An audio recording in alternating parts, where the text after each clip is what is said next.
My mother and sister were laughing on my sofa when they told me I was homeless, so I called my lawyer and set a trap they never saw coming. They thought they had stolen my condo, but I just smiled, pulled out my phone, and showed them the one fatal detail they had overlooked. This is where the story truly begins, and you won't want to miss what happens. Make sure you're subscribed to see it through to the end. We're always curious. Where in the world are you all watching from today? Let us know in the comments. The flight from the remote drilling site in Western Australia was a 34-hour nightmare of recycled air and screaming children. For the last 6 months, I had been living out of a reinforced shipping container, managing a geological survey team on a project that was equal parts stressful and isolating. I was exhausted down to my bones. My back ached, my hair was matted with grime and dry shampoo, and all I had thought about for the last 3 days was a hot shower in my own bathroom and collapsing into my own bed. My condo was my sanctuary. I'd bought it, all cash, with the bonus from my first major project. It was the one place on Earth that was entirely mine. I keyed in the code to my building's garage, the familiar beep a welcome sound. I parked my car, or rather, the long-term parking service had, keeping it ready for my return, and grabbed my heavy duffel bag. The elevator ride to the 12th floor felt agonizingly slow. I finally reached my door, 12B, and fumbled with the keys, my hands trembling slightly from fatigue. The key slid in but wouldn't turn. I frowned, jiggling it. Nothing. Annoyance pricked at my exhaustion. Had the tumbler seized up from disuse? I tried again, pushing hard. It still wouldn't budge. I was just about to call the building manager when I heard a sound from inside. Laughter. A cold dread, heavier than my exhaustion, settled in my stomach. I was meticulous about my arrangements.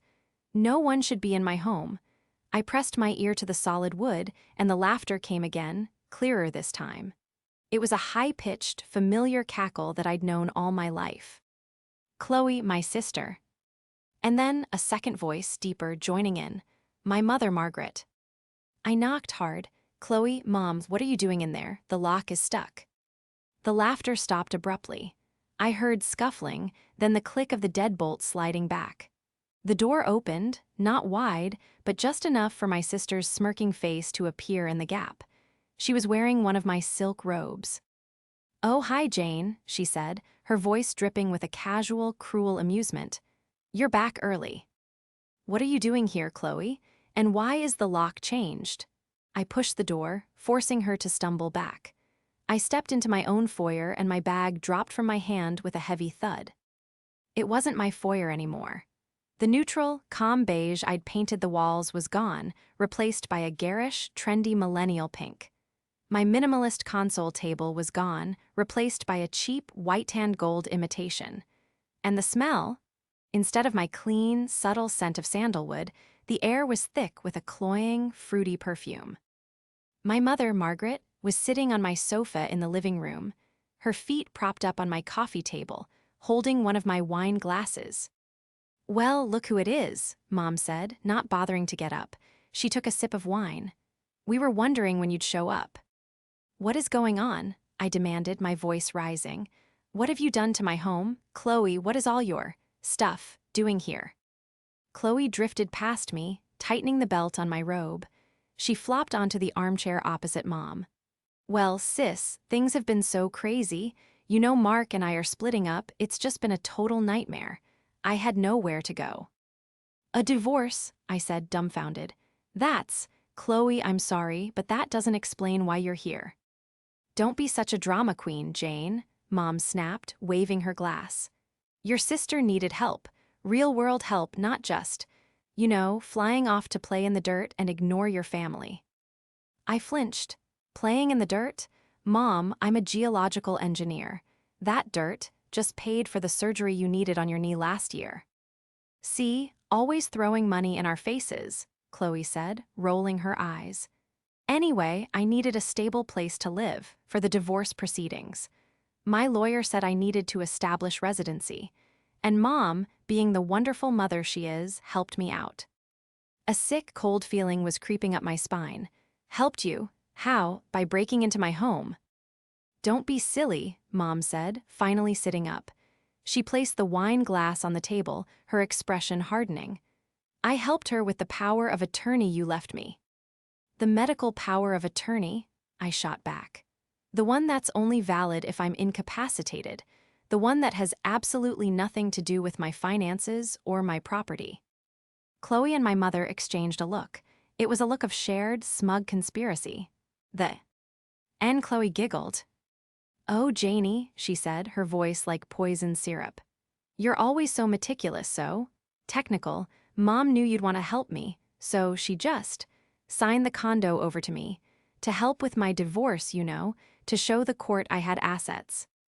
The air left my lungs. What? She signed it over, Mom said, her voice flat. It's Chloe S. now. We filed the paperwork last month. It's all legal and done. You can't just abandon your family and expect everything to wait for you. I stared at them. The exhaustion, the jet lag, the dirt on my skin, it all vanished, replaced by a white-hot, silent rage. They were sitting there on my furniture under my roof, drinking my wine, and telling me they had stolen my home. And then they laughed, both of them. A full, hearty laugh at the look of pure, unadulterated shock on my face. Hope you don't mind being homeless, Chloe cackled, raising her glass in a toast to my mother. You can probably find a hotel, right? You make so much money after all. My entire world tilted. The two people who were supposed to be my family, my blood, had just dispossessed me with a smile. The betrayal was worse than any physical pain I could imagine. For a long, silent minute, I just stood in my desecrated foyer. My mind was racing, trying to process the sheer audacity, the criminality of what they were claiming. Homeless. They had used that word, laughed about it, my own mother and sister. The initial wave of shock receded, and something else, something cold and hard, began to take its place. It was the same feeling I got on site when a critical piece of drilling equipment failed, and I had 3 hours to find a solution before the entire project collapsed. It was focus. They were still smiling, waiting for the explosion. They were waiting for me to scream, to cry, to beg. That's what Chloe, in particular, lived for, my emotional reactions. So I gave them nothing. I slowly bent down, picked up my heavy duffel bag, and slung it back over my shoulder. I looked around the room, at the tacky pink walls and the cheap, fake fur pillows tossed on my expensive sofa. You painted it pink, I said, my voice eerily calm. Chloe's smile faltered. This wasn't the reaction she'd planned for. What? Yes, it needed some life. Your beige was depressing. I see. I nodded slowly, my gaze sweeping over them. And the locks, you changed them. Well, duh, Chloe said, regaining her footing. It's my condo now. I couldn't have you just walking in whenever you wanted. Of course, I said. That makes sense. I turned, walked back to the door, and opened it. I paused on the threshold and looked back at them. My mother, Margaret, was frowning now, her brow furrowed in confusion. This placid, cold response was unnerving her. Jane, don't be dramatic, Mom said, her tone shifting toward her familiar, guilt-tripping whine. We can talk about this. Maybe you can stay for a few nights until you find a place. No, that's quite all right, I said, my voice polite. You're right, it's your place now, you should be comfortable. And I walked out, pulling the door closed behind me with a quiet click. I didn't go to the elevator. I walked to the concrete stairwell, went down one flight to the 11th floor, and sat on the cold steps. The adrenaline that had flooded my system began to ebb, and the exhaustion, mixed with a profound, aching sadness, washed over me. My hand was trembling. I pulled out my phone, my fingers feeling thick and clumsy. My first call wasn't to a hotel. It wasn't to the police. It was to my best friend, Grace. She picked up on the second ring. Jane, you're back. How was the flight? Are you home? I'll come over with wine. A single dry sob escaped me. Grace, I whispered. The cheerful energy in her voice vanished. Jane, what's wrong? Where are you? I'm in the stairwell of my building, I said, the words sounding absurd. Grace, they're in my home, Mom and Chloe, they They said they signed it over to Chloe. They changed the locks. They called me homeless and they laughed. There was a sharp intake of breath on the other end, followed by a string of words that, as a therapist, Grace probably wasn't supposed to say. They what? Margaret and Chloe? Jane, that's not possible. That's insane. They said Mom used the power of attorney. I explained, my voice hollow. The medical one, that's not how that works. Grace was furious. Okay, stay right there. No, wait, you can't. Go to my place, you have the key. Go there now, I'm leaving work. And then you're calling Meredith. Not tomorrow, tonight. Meredith Vance, my lawyer. The thought of her sharp, no-nonsense mind was like a life raft. You're right, I said, a flicker of steel returning. I'm heading to your place, and I'm calling Meredith. Good, and Jane, Grace said, her voice firm. They are bad people. What they did is not just cruel, it's a crime, don't you dare feel guilty or sad for 1 second longer. It's time to be angry. I hung up and stood. The sadness was still there, a heavy weight in my chest, but Grace was right. The anger was coiling, hot and clean. I walked down the remaining 11 flights of stairs and out into the cool night air, my phone already dialing Meredith's number. As I walked, an internal thought, a phrase I'd repeated to myself for years whenever dealing with my family, surfaced again. They always forget one crucial thing. They always had. They forgot my deadlines, my birthdays, my allergies. They forgot the sacrifices I'd made, the checks I'd written. They saw me as an abstract, orbiting bank account, not a person. And in their arrogant, greedy haste, I knew they had forgotten something this time, too. They had forgotten who I really was. They had forgotten that I am, by nature and by profession, a person who always reads the fine print. Grace's apartment was a sanctuary of soft lighting, calming blue walls, and the scent of green tea. She had arrived just moments after I did, enveloping me in a hug that I hadn't realized I desperately needed. While I took the hottest, longest shower of my life, she handled everything, ordering an absurd amount of Thai food and fielding the call from Meredith. When I emerged, wrapped in one of her fluffy robes, a plate of pad see ew and a glass of wine were waiting for me on the coffee table. Grace was on her laptop, her therapist face replaced by a look of grim determination. Okay, she said, pushing her glasses up. Meredith is, well, she's Meredith, she sounded almost happy. I think she lives for this kind of thing, she's already pulling public records. She wants to meet at her office, 9 a.m. sharp. And she said, and I quote, do not, under any circumstances, contact them, text them, or answer their calls. Which, by the way, your phone has been buzzing nonstop for 20 minutes. I glanced at my phone. 12 missed calls from my mother. The script was predictable. The smugness had worn off, and my cold, quiet exit had triggered her panic. The "Oh, Jane, I'm so worried, please call me" phase would be next, followed by the "How dare you ignore your mother after what I've done for you" phase. I switched it to silent and turned it face down. Thank you, Grace, I mean it. My brain wasn't working. That's what they count on, she said, sitting cross-legged on the rug. They hit you with this tactical strike of cruelty, and they expect you to shatter. They expect you to be so busy grieving the betrayal that you can't fight back, especially Chloe.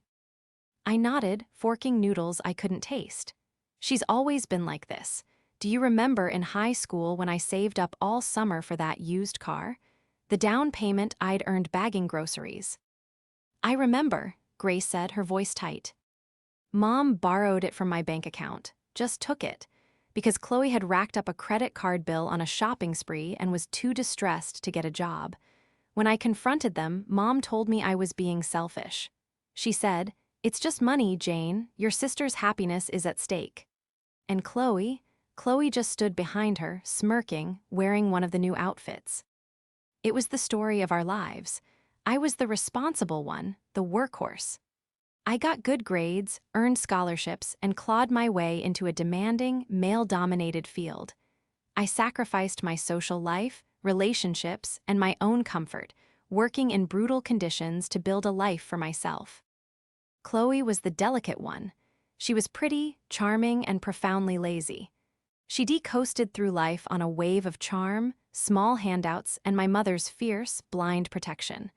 Her profession, if you could call it that, was a lifestyle blogger, which seemed to involve her taking endless photos of brunches she didn't pay for and outfits she returned after wearing. And my mother, Margaret, she was the enabler-in-chief. She resented my success because it was independent of her. My achievements were a quiet judgment on her own life, and she compensated by pouring all her energy into saving Chloe, which usually meant guilt-tripping me. My condo, I realized, was the ultimate symbol of my independence, and they couldn't stand it. The so-called divorce from Mark was just the latest drama. I'd met Mark a few times. He seemed as vacuous as Chloe was, obsessed with appearances and brand names. Their lifestyle was a house of cards funded by small loans from my mother and, indirectly, from me. I picked up my phone again and opened the text thread with Chloe from 2 months ago. I'd been at the survey site, but I had satellite internet. Me heard things are tough with Mark.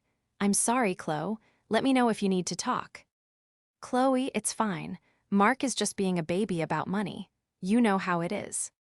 Me? Well, I'm on contract, but I could probably spot you a little for a good divorce lawyer if you really need one. Chloe, THX maybe. M. Ohm is handling it. Don't worry about it. Mom is handling it, I read aloud to Grace. She was, Grace said, her eyes dark. She was handling the forgery. They've been planning this for months, Jane. This wasn't a snap decision. This was a conspiracy. The food turned to ash in my mouth. My own mother, my own sister. They hadn't just seen an opportunity, they had created it. They had waited until I was literally on the other side of the planet, isolated and unreachable, to execute a plan to steal the most valuable thing I owned. That power of attorney, I said, my mind clicking. I signed it at Mom's kitchen table 5 years ago, right before my first big overseas project, the one in the Andes. She pushed it on me. Just in case, honey, what if you get hurt? Who will make decisions for you? I thought she was being caring. She was being strategic, Grace countered. Or maybe Chloe gave her the idea. Either way, they've had that document in a drawer, just waiting. I finished the wine in one long swallow. The exhaustion was back, but it was now laced with a cold, clear-eyed fury. Meredith will know what to do. Yes, she will, Grace said. And so will you. You're the smartest person I know, Jane. They think you're just a bank. They forgot you're a brilliant engineer who builds things and solves impossible problems. They've badly miscalculated. I looked at my phone. The screen was dark, but I knew it was filled with panicked, manipulative messages from my mother. They have, I said. They've forgotten one very, very crucial thing. And tomorrow, at 9 a.m., I'm going to find out exactly how much it's going to cost them. The offices of Vance, Holloway and Partners were on the 30th floor of a steel and glass tower downtown. It was the kind of place where the air hummed with quiet, expensive power. Meredith Vance, my lawyer and a senior partner, was exactly the same. She was immaculate in a charcoal gray suit, her dark hair pulled back in a severe bun. She didn't bother with pleasantries. Coffee, she asked, gesturing to a sleek machine. Please, I said, taking a seat at the massive glass conference table. Right. She handed me a cup of espresso and sat opposite me, opening a crisp file folder. I've been up since you called Grace. I've already pulled the preliminary title report, the transfer deed they filed, and the original power of attorney you filed with your bank, which I assume is a copy of the one your mother has. That's fast, I said, impressed. This isn't fast, Jane. This is furious, Meredith said, a rare, thin smile playing on her lips. What your mother and sister have done is so spectacularly stupid it's almost beautiful. They've committed, by my initial count, at least 3 major felonies: forgery, wire fraud, and conspiracy to commit fraud. It's a trifecta of idiocy. She slid a document across the table. It was a copy of the quitclaim deed filed with the county registrar 6 weeks prior. Signed, it read, Jane Harris, by her agent Margaret Harris. This is the forgery, Meredith explained. The power of attorney you signed is a durable power of attorney for healthcare. It explicitly states it can only be activated by 2 attending physicians declaring you incapacitated. It has zero, and I mean zero, authority over your real or financial assets. Signing this deed was the legal equivalent of her scribbling on a napkin with a crayon. It's utterly, completely fraudulent. A wave of relief washed over me, so strong I felt dizzy. So, it's not real, the transfer is void. It's voidable, it's a fraudulent cloud on your title, and we will have it expunged. That's the easy part, Meredith said, leaning forward. The hard part is deciding what comes next. A civil suit is a given. We will sue them for damages, for the cost of changing the locks back, for the repainting, for my fees, and for emotional distress. But the question, Jane, is the criminal part. I swallowed. You mean, jail? Potentially, yes. Meredith's gaze was unflinching. This brings us to the second, more interesting part of my early morning research. She slid another paper across. This is Matthew. He's my guy. He's a private investigator. I had him run a full background on Chloe's soon-to-be ex, Mark. The paper was a rap sheet. Mark wasn't just a vapid lifestyle blogger. He had 2 prior arrests for fraud, a string of defaulted high-interest loans, and a judgment against him from an investor in a wellness company that never existed. Mark is a con artist, Meredith stated flatly, and their divorce is a sham. Matthew staked out their old apartment last night after I called him. Mark isn't just visiting Chloe at your condo. He moved in with her. His car is in the guest parking. This isn't a divorce, it's a liquidation. They plan to steal your condo, sell it fast for cash, and disappear. Probably to some non-extradition country where Mark could start his next SC. A.M. My blood ran cold. This was so much darker than Chloe just being a spoiled brat. This was a calculated, predatory plot. What do I do? I asked, my voice small. That's where we shift from victim to strategist, Meredith said. We have 2 options. 1, we go in loud. I call the police, have them arrested on your doorstep today. We file the civil suit. It's messy, it's public, and it's fast. And option 2. Option 2, Meredith said, her smile returning, is my preference. We let them think they're winning. We let them get comfortable. Matthew will spend the next few days gathering more photographic evidence that Mark is living there, that the divorce is a lie. We'll get a sworn affidavit from the notary whose signature is on that deed. I'd bet my partnership she never actually witnessed your mother sign it. We will build a case so airtight, so overwhelmingly damning, that they won't have a trial. They will have a reckoning. The anger from the night before crystallized into a hard, sharp point. They laughed at me, I said, my voice low. They laughed about me being homeless. Good, Meredith replied. That's what I was hoping you'd say. She picked up her phone. Matthew, you're on, full surveillance package. I want to know when they breathe. She hung up and looked at me. Now, we need to talk about the clever trap, as you put it, the thing they forgot. I leaned forward. They did forget something crucial. I never told them about it because, frankly, it was none of their business. They think I bought that condo as Jane Harris. And you didn't, Meredith said, a look of pure, predatory delight dawning on her face. No, I said, a slow, genuine grin spreading across my face for the first time in 24 hours. As an engineer on high-risk foreign contracts, you advised me years ago to protect my assets. I didn't buy it as Jane Harris. I bought it through my holding company. Meredith's eyes lit up. Vance Properties, LLC. Vance Properties, LLC, I confirmed. Of which I am the sole managing member. My mother forged my name on a deed for a property I don't even technically own. The LLC does. She's not just a forger, she's an incompetent forger.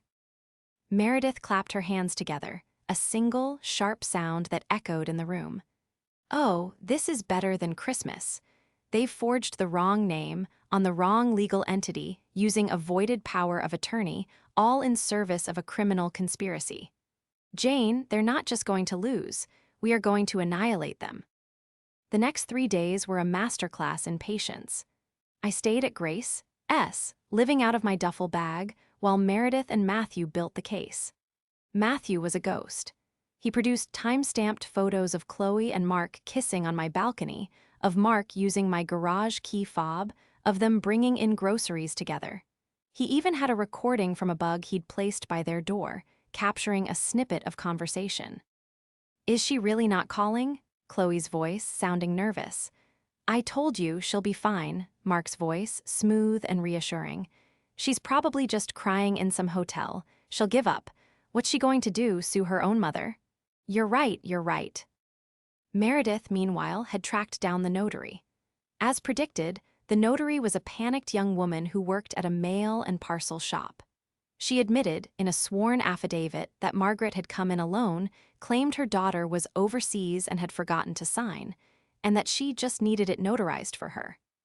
The notary, fearing for her job and her license, was now our star witness. My mother's calls had escalated from panic to furious.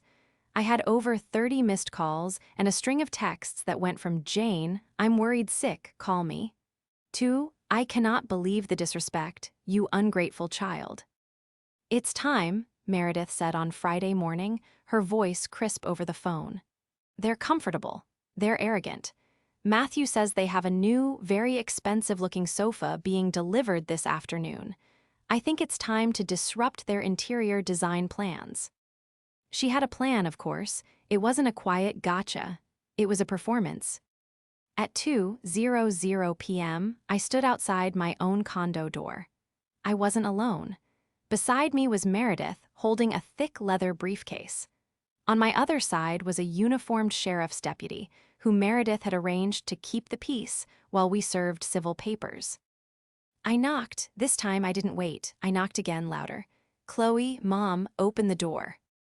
I heard scuffling and annoyed muttering. The door flew open, and it was Chloe, her hair in a messy bun. Her face, which had been set in an expression of pure annoyance, froze when she saw me. Then it paled when she saw Meredith's suit and the deputy's uniform. What is this?" she stammered. "Hello, Chloe," I said, my voice bright and cold. "We're here to talk. Can we come in?" I didn't wait for an answer. I pushed past her in. Dee walked into the living room. My mother, Margaret, was sitting on the sofa, a new, hideous, crushed velvet thing, with Mark. Mark, the ex-husband, who was in his pajamas at 2 in the afternoon, holding a video game controller. They both shot to their feet. "Jane," my mother shrieked, clutching her chest. "You scared me. What is the meaning of this? Who are these people? You can't just barge in here." "Actually," Meredith said, stepping forward and placing her briefcase on the also new and also ugly coffee table. "She can. This is her property." "It is not," Chloe screeched, finding her voice. "I told you, Jane, it's mine. Mom gave it to me. It's legal. Tell them, Mom." "It's true," Margaret said, puffing up with self-righteousness. "I signed it over. I had the power of attorney. It's all legal. Now, get this. This officer, out of my daughter's home." Mark just stood there, silent, his eyes darting between Meredith and the deputy. He looked like a cornered rat. "Meredith, would you like to handle this?" I asked, crossing my arms. "With pleasure," Meredith said. She opened her briefcase and pulled out the first document. "Margaret Harris, you are being served with a civil complaint." She handed a thick stack of papers to my mother, who just stared at them. "Chloe Harris and Mark Boyd, you are also named defendants." She handed them each a copy. I don't understand," Mom whimpered. "Let me clarify," Meredith said, her voice cutting through the room. "You are being sued for damages related to conspiracy, fraud, and forgery. We are also filing for a temporary restraining order and an emergency eviction. But that's just the civil suit. We're here to talk about the criminal charges." Chloe laughed, a high, thin sound. "Criminal? You're crazy. My mom signed a paper. It's a family matter. You can't." "This," Meredith said, pulling out a second document, "is a copy of the deed you filed. The one Margaret Harris, as agent for Jane Harris, signed." "See, it's legal," Mom said. "And this," Meredith continued, ignoring her and pulling out a third document, "is the actual title deed for this property, pulled from the city registrar this morning. It lists the owner as E. Vance Properties, LLC. She let that hang in the air. Chloe and Mom just stared, their faces blank with confusion. They didn't understand. "What's that?" Chloe asked, narrowing her eyes. "What's E. Vance?" "That," I said, finally speaking up, "is my holding company. The company that has owned this condo for the last 10 years. You see, Mom, you signed my name, Jane Harris, to a deed for a property that Jane Harris does not own. The LLC does. All that paperwork you filed, it's completely, utterly worthless. It's a fraudulent document based on a forged signature for the wrong legal entity. You haven't just clouded the title. You've created a public record of your own crime." My mother's face went from white to a sickly shade of gray. Chloe looked at Mark. "What does she mean?" Mark, the con artist, understood. He understood immediately. His face went slack with panic. She means the title never transferred. It was never in your name, Chloe. It was never in her name." "Exactly," Meredith said, smiling. "Which means you, Chloe, and you, Mark, are not owners. You are trespassers. And you, Margaret, are a forger, a rather clumsy one at that." Chloe's face contorted in rage. You bitch," she shrieked at me. "You set us up. This was a trap." "It's not a trap, Chloe, when you are the one who brought the poison," I said calmly. "You and Mom did this. You planned it for months. You waited until I was overseas. You lied about your divorce. Oh, yes, Mark, we know all about that. We know you're not exes. You're partners. You were going to sell my condo, take the cash, and run, weren't you?" Mark lunged, not at me, but for the door. The deputy, who had been watching the entire exchange with quiet interest, simply stepped in his path. "I wouldn't, sir." Chloe turned on my mother. You said this would work. You said it was legal. You stupid old woman, you ruined everything." Mom burst into tears, collapsing onto the velvet sofa. "I was just trying to help you, baby. Jane has so much. She wouldn't even miss it." "I wouldn't miss my home?" I yelled, my control finally cracking. "I wouldn't miss my home. You laughed at me. You told me I was homeless." "And that," Meredith said, her voice dropping, "is where we discuss the next item." She pulled out the final document. "This is a sworn affidavit from the notary public whose stamp is on your fraudulent deed. She is prepared to testify, in exchange for immunity, that you, Margaret, came in alone and coerced her into notarizing a document she never witnessed. That, Margaret, is a felony. That is jail time." The room went completely silent, broken only by my mother's ragged, terrified sobs. Chloe was frozen, her face a mask of pure, unadulterated hatred. "Now," Meredith said, snapping her briefcase shut, "here is what is going to happen. The deputy is going to escort you 3 out of this apartment. You will take your purses and your phones, nothing else. You will not return. If you attempt to return, you will be arrested for trespassing. We will have the locks changed within the hour. You have 60 seconds. Get your things." The silence that followed Meredith's ultimatum was heavier than anything I had ever experienced. It was the sound of a carefully constructed reality imploding. My mother was incapable of moving, her sobs having devolved into a silent, full-body tremor. Chloe, however, was vibrating with a rage that was almost tangible. "No," Chloe whispered, her eyes fixed on me. "No, you can't. This is my home. You owe me this." "I owe you," I repeated, the words tasting like acid. "I owe you, after you tried to steal my home, after you conspired with this con artist, to defraud me." "He is not a con artist," Chloe screamed, lunging at me.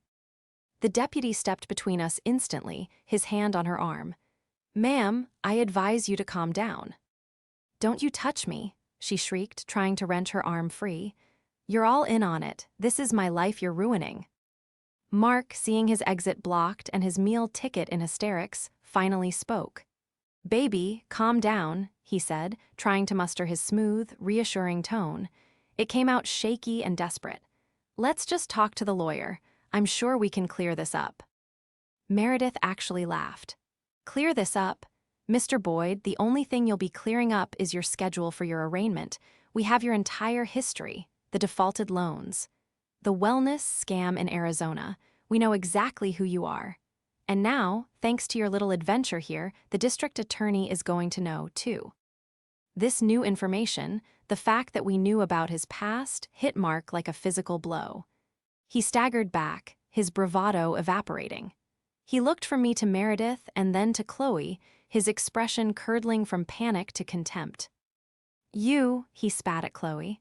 You said she was just a dumb workaholic. You said she'd roll over. You're as stupid as your mother. What? Chloe's shriek turned into a wail of disbelief. Mark, what are you? It's over, Chloe, he snapped. They've got us, this whole thing is blown. He turned to the deputy. Officer, I'm just a guest here. I don't know anything about any paperwork. She, he pointed at Chloe, told me this was her condo. I'm a victim here, too. It was the most pathetic, predictable betrayal, and it was glorious. You liar, Chloe flew at him, her hands clawed, raking at his face. You told me to do this. It was your idea. Sell it fast, you said. We'll be in Belize before she even knows. The deputy, with a long-suffering sigh, pulled her off him. That's enough. You're all coming outside. My mother, I said, nodding toward Margaret, who looked catatonic. She's an adult who committed a felony, Meredith said, her voice devoid of sympathy. She can walk. The deputy nodded. Ma'am, he said to my mother, you need to stand up. Slowly, as if in a trance, my mother stood. Her face was a ruin of tear-streaked makeup and terror. She wouldn't look at me. She just stared at the fraudulent deed still clutched in her hand. Jane, she whispered, her voice a dry rasp. Jane, please, I'm your mother. You were my mother, I said, my voice shaking but firm, when you were supposed to be protecting me. You were my mother when you were supposed to be proud of me. But when you forged my name, when you laughed with your other child about me being homeless, you stopped being my mother. You became a criminal, and I'm just the victim. I looked at Chloe, who was now being held by the arm by the deputy. Her face was ugly with tears and rage. I looked at Mark, who was frantically trying to edge his way toward the door, dissociating from the entire scene. Get them out, I said, turning my back on them. I heard the shuffling of feet, the deputy's firm, this way, folks, and Chloe's renewed, hysterical sobs. I heard my mother's pathetic whimper, my purse. I need my purse. I walked to my living room window and looked out over the city. I didn't watch them go. I listened. I listened to the sound of the apartment door opening, the sound of them being escorted into the hallway, and the final, beautiful, heavy click of the door being closed, leaving me alone in the silence. The apartment was a disaster. The pink walls were an assault. The velvet sofa was an abomination, but it was my apartment. The silence was broken by my phone ringing. It was Meredith. I picked it up. They're on their way down, she said. A locksmith is on his way up, and I have one more present for you. More, I said, sinking down onto my awful new sofa. Oh, yes, I had Matthew do a little more digging while we're waiting. Remember how Chloe said she needed the condo for her divorce? And we found out it was a lie. They were just going to sell it. Yes, Meredith said, satisfaction purring in her voice. But I wondered why they needed the cash so fast. It turns out Mark's wellness scam victims in Arizona weren't just suing. They filed a criminal complaint. There's a warrant out for his arrest in Maricopa County. I sat bolt upright. A warrant, you mean? I mean, I may have anonymously tipped off the local police precinct as to Mr. Boyd's current whereabouts. I imagine they'll be waiting for him in the lobby. I suspect this will make him very cooperative in testifying against Chloe and Margaret to save his own skin. I was speechless. And Chloe, Meredith continued, her credit card, the one she's been lifestyle blogging with, it's a joint card, with Mark, the one he's been funding with his investments. With his arrest, that account will be frozen by the end of the day. All of her assets, all of her money, gone. This was the second confrontation, the one they never saw coming. It wasn't just an eviction, it was a total, systemic dismantling of their lives. The spell wasn't just broken, it was shattered. They hadn't just lost my condo, they had lost everything. Meredith, I said, you are terrifying. I am, she replied cheerfully. The locksmith is at your door. I'll see you Monday to file the final reports. Try and have a good weekend, Jane. You've earned it. The days that followed were a blur of logistics and legal adrenaline. The locksmith changed the locks, installing a high-security system that was probably overkill, but it made me feel safe. Grace organized a painting party, and we spent the entire weekend covering the hideous pink walls with a warm, serene ivory.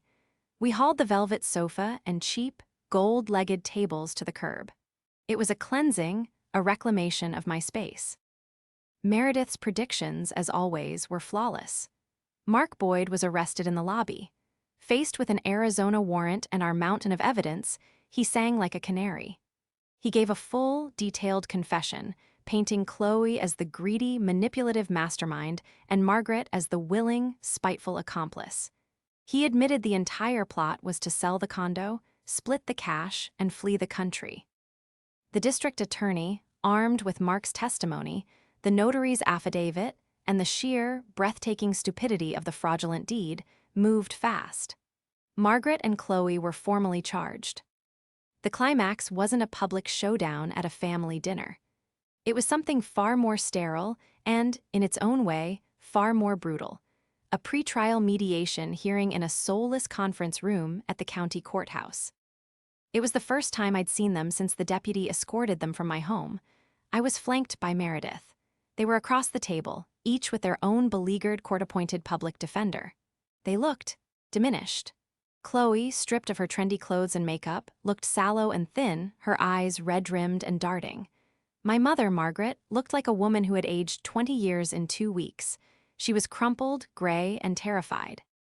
Ms. Harris, the mediator began, a tired-looking man in a rumpled suit. My understanding is the district attorney's office has offered your family a plea agreement, conditional on your full cooperation and satisfaction. That's correct, Meredith said, sliding a document across the table. It's very simple.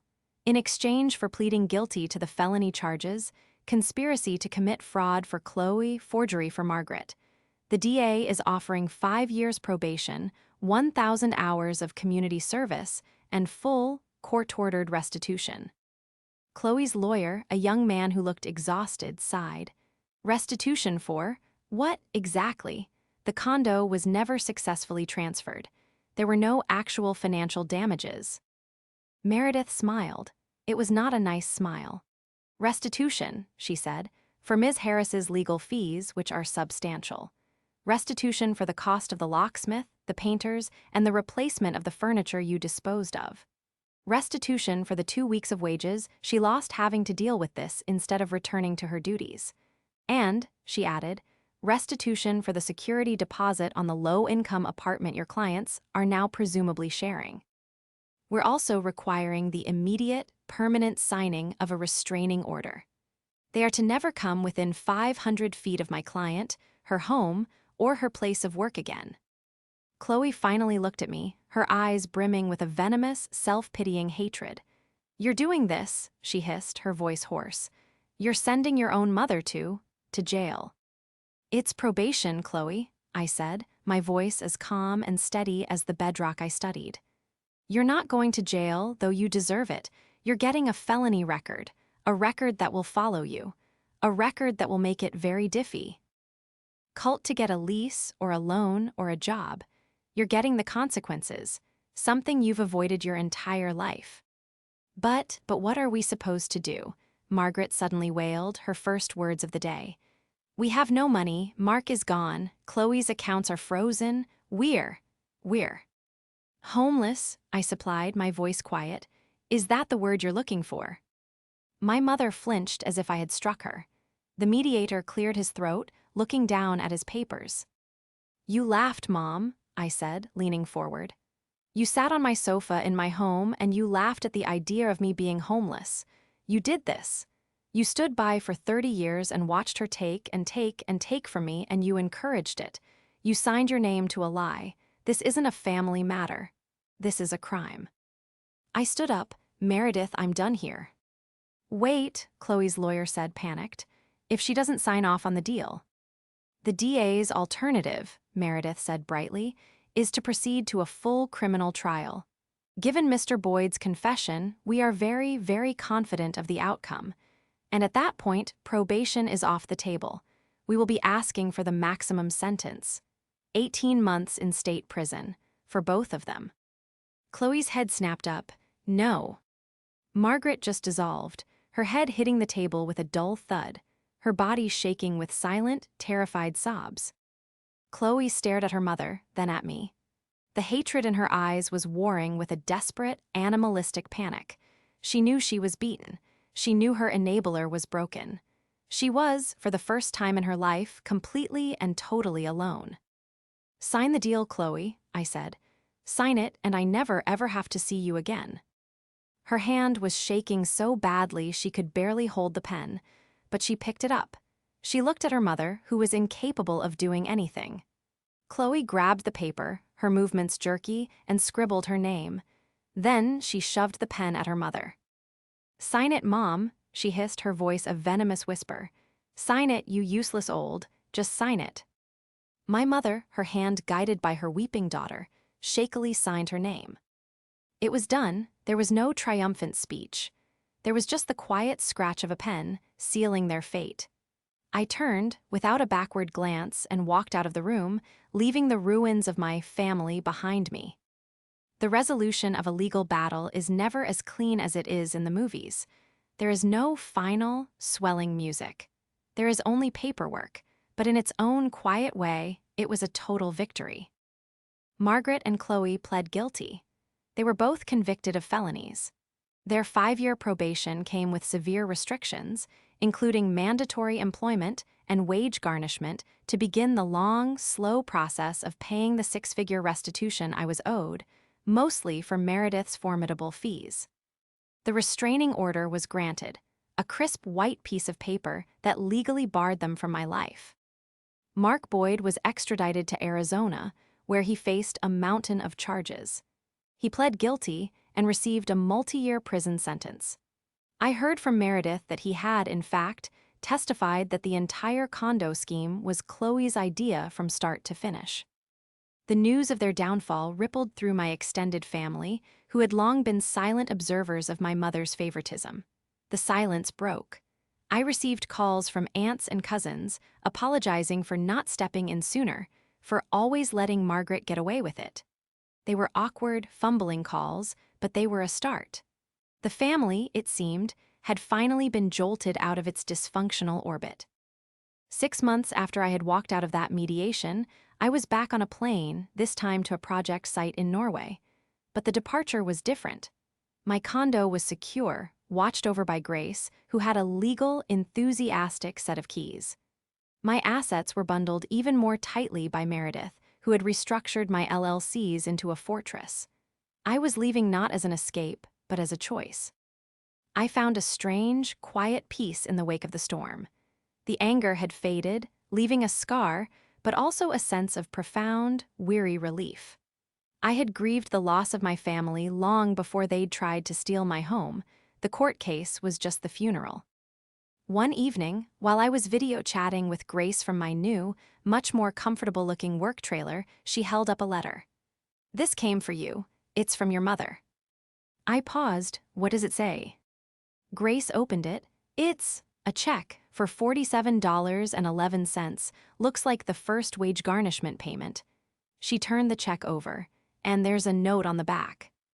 "Read it," I said. Grace squinted. "I hope you're happy." I stared at the pixelated image of my mother's cramped, angry handwriting. I thought about the pink walls, the velvet sofa, the sound of their laughter.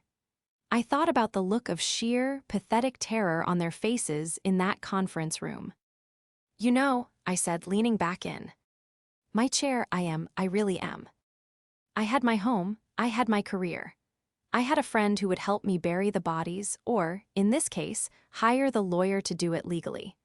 My family had tried to take the one thing I had built for myself, and in doing so, they had only succeeded in proving how strong my foundations truly were. I had faced the betrayal, I had set the trap, and I had, finally, won.